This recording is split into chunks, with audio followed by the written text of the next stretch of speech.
You ever notice how the exact moment, you start feeling good about your life, someone shows up to rain on your parade?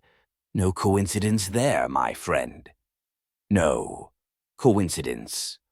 Look around you, right now. Who celebrated your last win? Who actually felt good about your success? Count them on one hand. I'll wait. Not many fingers up, are there? Today we're ripping off the mask society glues to our faces from birth. That polite little mask that tells us to be happy for others. What a damn joke. The shadow they can't face. You want the truth? They hate your happiness because it's a mirror they can't stand to look into. Think about it. When you're thriving, when you're actually living instead of just existing, you become living proof of what's possible. And that's terrifying to someone who's settled for mediocrity. Your joy is their failure report card. Your success is the death of their excuses. Let me ask you something uncomfortable. When was the last time you felt that little sting seeing someone achieve something you wanted? That little voice whispering, "Why them and not me?" Be honest with yourself. We've all been there. The difference? Some people let that feeling consume them. Others use it as fuel. The psychological warfare you never signed up for. Here's where it gets interesting. This isn't just about petty jealousy. This is psychological warfare. When someone can't process their own shadows, their own unfulfilled desires, insecurities, abandoned dreams, they project them onto you. Your happiness becomes their problem. Projection is the mind's ultimate defense mechanism. They can't admit they're unhappy with their choices, so they make your happiness the issue instead. Who does she think she is? He just got lucky. It won't last. Sound familiar? Those aren't observations. Those are projections. That's them taking their internal darkness and throwing it at your light. And society enables this. We've normalized tearing down success. We've normalized being suspicious of joy. We've normalized the crab bucket mentality. If I can't get out, neither can you. The control matrix. Ask yourself, who benefits when you shrink to make others comfortable? Nobody. Not even them. Not really. Their temporary comfort comes at the cost of your authentic expression, and your suppression maintains the status quo that's keeping them stuck too. It's a control matrix, a system that runs on conformity. When you break free and choose joy anyway, you're short-circuiting that system. You're showing there's another way to live, and some people will hate you for it. The brutal reality check. Let me give it to you straight. Not everyone deserves front-row seats to your life. The day I realized this, the day I truly understood this, everything changed. Your happiness isn't a democracy. Your success isn't up for public vote. Your joy doesn't need unanimous approval. Some people will never celebrate you, no matter what you do. They're too entangled in their own web of projections, insecurities, and unfaced shadows. And that's not your problem to fix. The liberation of not giving a damn. You know what's truly powerful. The moment you stop letting other people's projections define your reality. Their opinion of you is none of your business. Their inability to process your light is not your burden to carry. You think the most successful people got where they are by making sure everyone was comfortable with their ascent? Hell no. They understood a fundamental truth.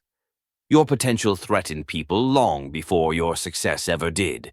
The mere possibility of what you might become is enough to trigger someone who's afraid to grow.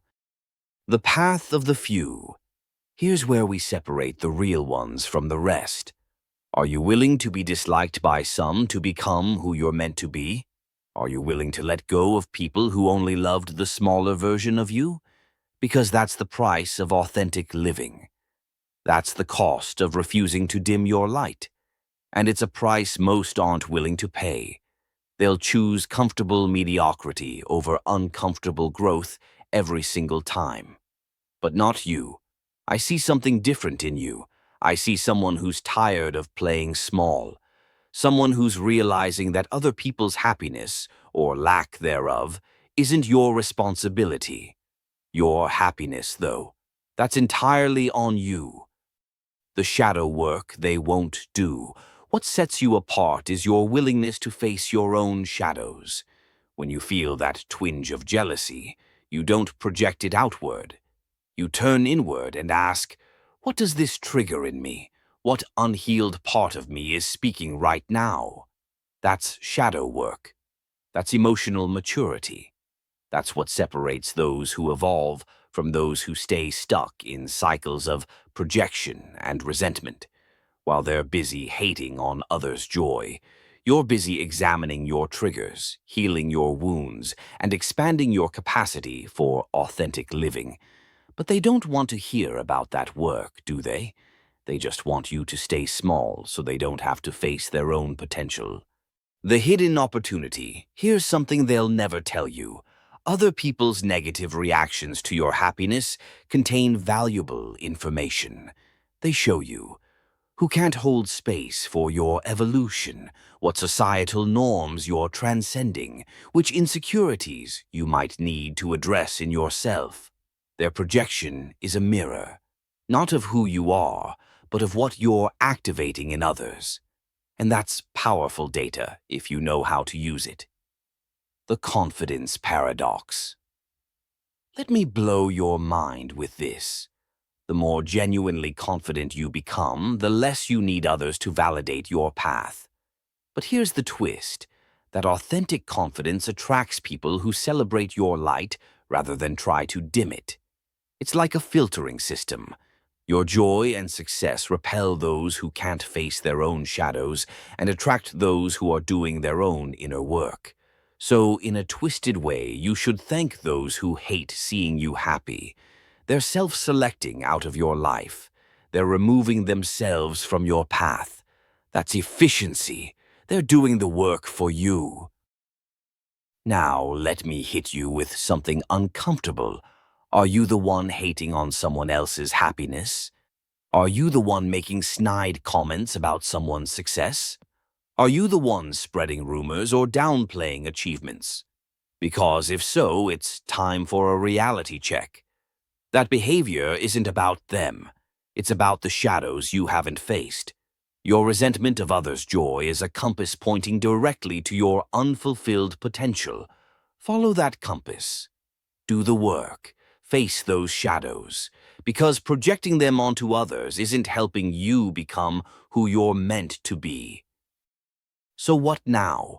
How do you thrive in a world where some people are actively rooting for your downfall? Recognize projection for what it is, their issue, not yours. Get ruthlessly selective about whose opinions matter to you.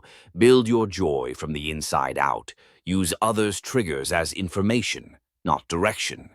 Surround yourself with people who genuinely celebrate you, and most importantly, become someone who can genuinely celebrate others. Break the cycle. Face your own shadows. Be the exception. Because the world doesn't need more projection. It needs more people who can say, your light doesn't diminish mine. Your success doesn't threaten my potential. Look, if what I'm saying is hitting you in the gut right now, if you're feeling seen in a way you haven't before, then do something about it. Because this isn't just content. This is a damn revolution.